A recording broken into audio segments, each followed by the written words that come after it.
In this video, we're going to talk about ferrules and how to install them, why we use them. This is a ferrule right here.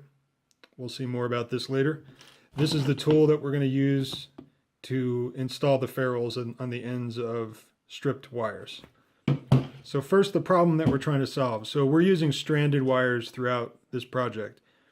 And what can happen, normally if you have a stranded wire and you're trying to install it in a terminal like this on the data logger or some other piece of equipment, all the strands will usually end up in the correct terminal. But what can happen is that if a strand gets loose, a strand or two gets loose, especially if you're working in a very tight space, you may not see that when you install the wire in a terminal, the strands could be heading off in some direction outside of the terminal. And then when you install another wire next to this one, you could end up touching this and creating a short, and that could cause all sorts of problems throughout the system. So what we want to do is we want to have a way to keep all these strands together to virtually ensure that we don't have any loose strands causing mysterious problems throughout the system. And one way to keep the strands together is to solder them, but that takes a lot more time and that's a lot trickier. A simpler way to do it is to use ferrules. So this is a little thing that keeps the wires all together. It's essentially an extension of the wire itself. So let me show you first how to prepare the wire for a ferrule, and then actually put the ferrule on the end of the wire. So if we start with a freshly cut wire here, what we want to do is we want to determine how much insulation we need to take off for a particular ferrule. So the ferrules that I've sent you, I think they're all 8mm or 10mm. And what that is the length of the metallic part. So you can see here on this metric ruler that this is an 8mm ferrule. Here's an example of a 10mm one. Actually, this is a 12. This is a 12mm. All right. And I think I have a 10 here. No, that's another 12. So what we're going to do here is prepare this wire. This is the most common ferrule that you're going to use. This is orange is for 22 gauge. Yellow is for 18 gauge. Those are the two most common wire sizes we're using in the system. And actually the 22 is by far the most common. So let's prepare this 22 gauge wire for a 22 gauge ferrule. And this is an 8mm. So what we want to do is we want to take our wire stripper here and set it to 8mm. And actually it's a little hard to tell whether it's on 8 or 9 right here, but let's say it's better for it to be longer than shorter, because if some of these strands stick out of the end of this ferrule, you can always cut the strands off. So let's assume that this is 8mm. So we're going to take off the insulation here, just kind of twist a little bit and just make sure they're all together. And then we're going to slide the ferrule over the wire. And you can see that here that a few strands are sticking out. But they're not far enough out to cause really any problems. But just to keep things neat, we will cut this off at the end. All right, so you do want to just push this down until you can see it has kind of a conical plastic insulator here. And you just want to push that down until it won't go any further. You don't have to push very hard. And then it's ready to crimp.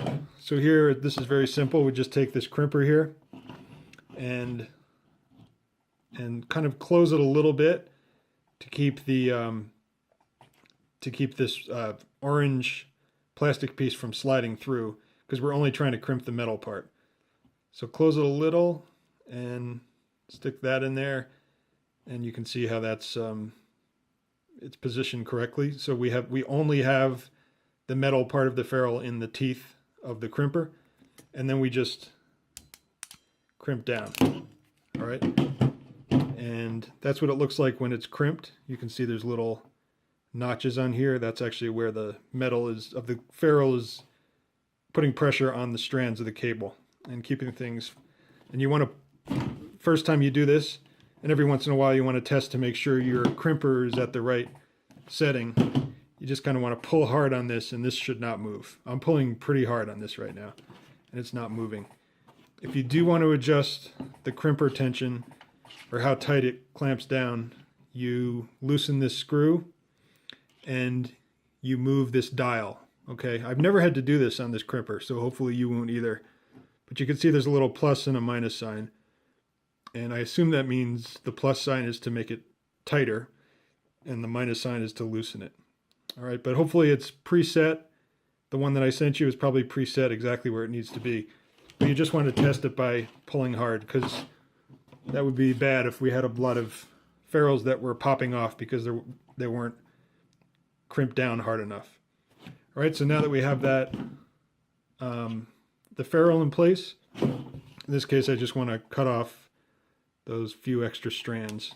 All right, so now we have a nice clean wire termination with the ferrule at the end. There's no strands going anywhere that could cause problems, and we just slide that right into the wire, into the terminal on whatever device we have, and take our torque driver and tighten it on.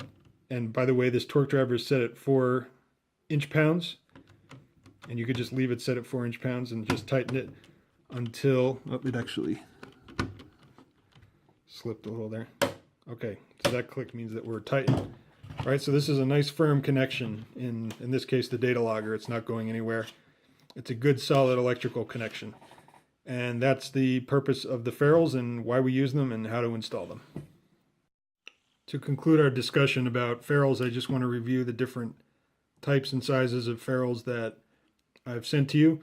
I haven't sent all of these to you, but you will see most of them throughout the components that I've already installed, and then some of them are the ones that I have sent to you. So just a quick review. So first, the colors. Let's start from smallest to largest. So the gray here is a 26 gauge. All right, 24 gauge is a blue like that. I think I've sent you 1 or 2 of these for special use.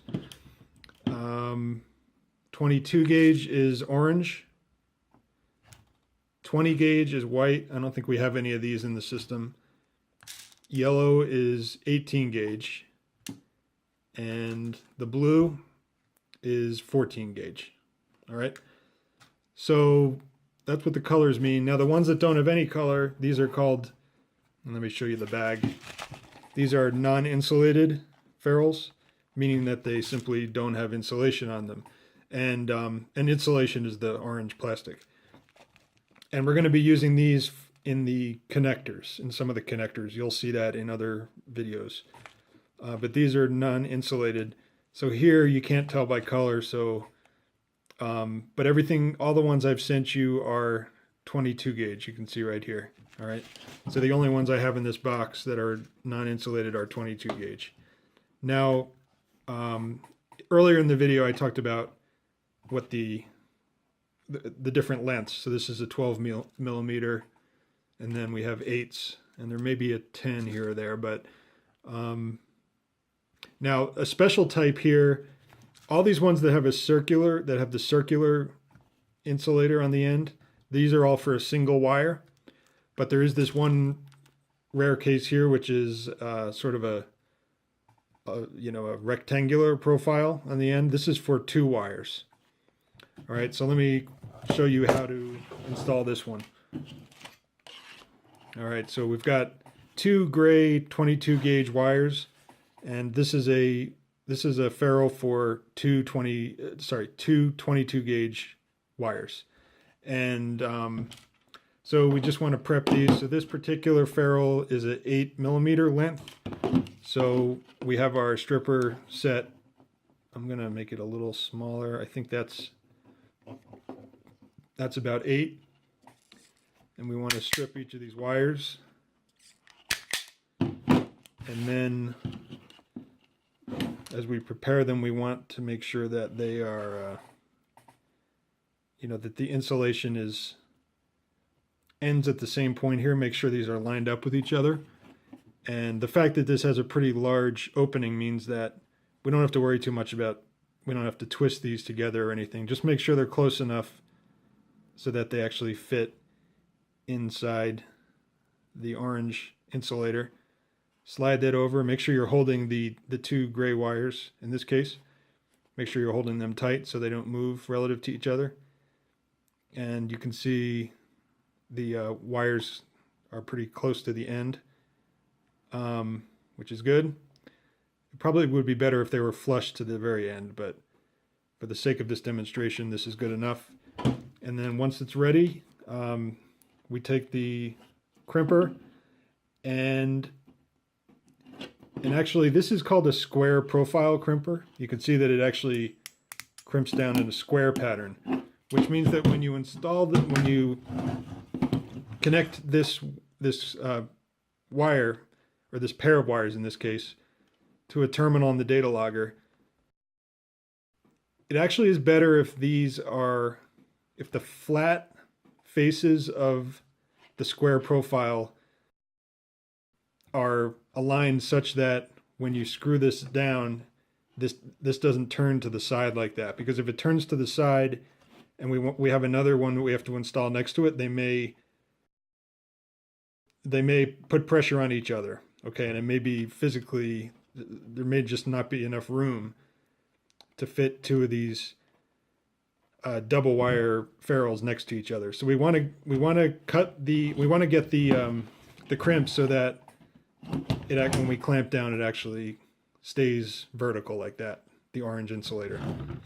And that actually takes a little bit of practice. You kind of have to get used to how that works. So let me just try it like this. I'm kind of guessing. You can see here that if we look straight down, that's pretty good actually. So that's gonna, when we screw this into a terminal,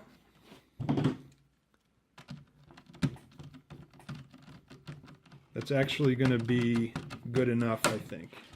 So if we look at it head on, it's aligned a little bit to the right, but that's good enough. You can see we could easily fit another double wire ferrule next to it. All right. So that's the special type of ferrule, the double wire one. And we are using that in some cases in the system.